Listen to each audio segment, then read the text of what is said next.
Hello YouTube, Asuma here with another Minecraft tutorial. In this video I'm going to be showing you how to synchronize nether portals, which may be common knowledge to a lot of you, but I have been getting requests on how to do this, so I decided to make this tutorial video. So the nether was originally introduced as a way for the player to transport across long distances, so for every block that you travel in the nether is equivalent to 8 in the overworld.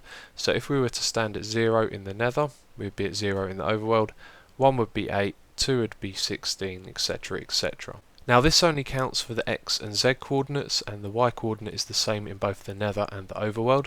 So to synchronize your portals you are going to need the debugging screen.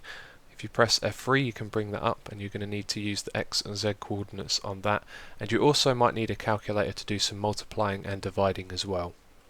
Now before we actually synchronize some portals we have to make one. So when we build and ignite this one in the overworld, there isn't actually one in the nether yet. It's when we walk through it that it decides to try and make one in the nether. So it's not always going to be able to put it in the exact same position, because this one here is 0, 0 in the overworld, and in the nether that position may be taken. So it's going to try and generate one as close as possible. So when we go through this one, and the nether is just going to take a moment here to load.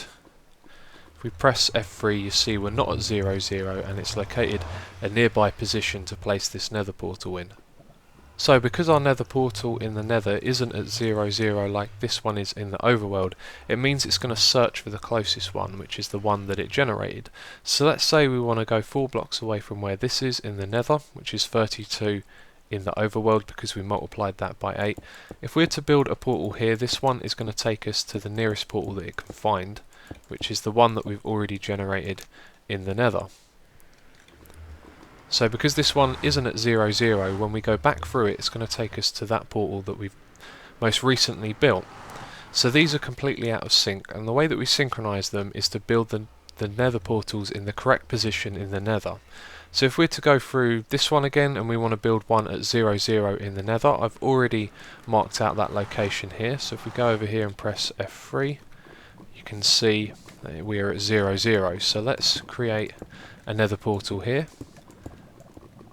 And we're also going to create a nether portal at X4, which is the equivalent of the one that we built at 32. So if we come over here to we are at coordinate 4 like that and build another nether portal, then what we're going to do is ignite both of these, and we're going to remove our original nether portal because we don't want to use that anymore.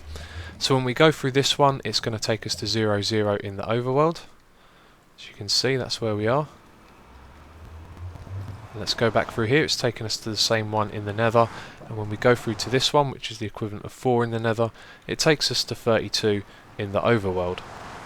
So the trick with synchronizing nether portals is to already have one built in the opposite dimension when you build and use one in the dimension that you're in. So right now we're in the overworld, and I've already built one in the nether, and I built it at X15, and that when you multiply it by 8 is 120. So here we are at X 120, and I haven't used these nether portals yet, and because we're using them for the first time, when we go through it's going to find the correct one in the nether. You can see we're at X 15, and then it's going to take us back to X 120 in the overworld. So this is a very simplified version of doing this, because of course I'm using a test world and we've only really used one coordinate when doing this. But the trick is to divide the coordinates by 8 when you're in the overworld. So 120 divided by 8 is 15, and in the nether you do the opposite thing, you multiply the coordinates that you're on. So we've only used the x-axis in this example, but you would use the z-axis as well, and then you would find the location that's equivalent to where you're building your portal in the overworld or the nether, and then once you've built both of them you go through the portals and they will synchronize.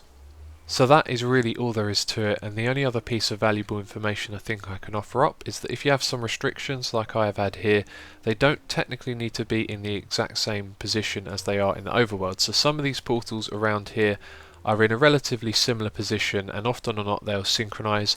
Sometimes you might have trouble. I had trouble getting these two to synchronize because they were close to each other, but they weren't in the exact same place in the nether as they were in the overworld. So if you can, try and get them in the exact same position, and then they should always synchronize up. But other than that, that is it for this tutorial. I hope you found it useful, so thank you for watching, and I will catch you next time.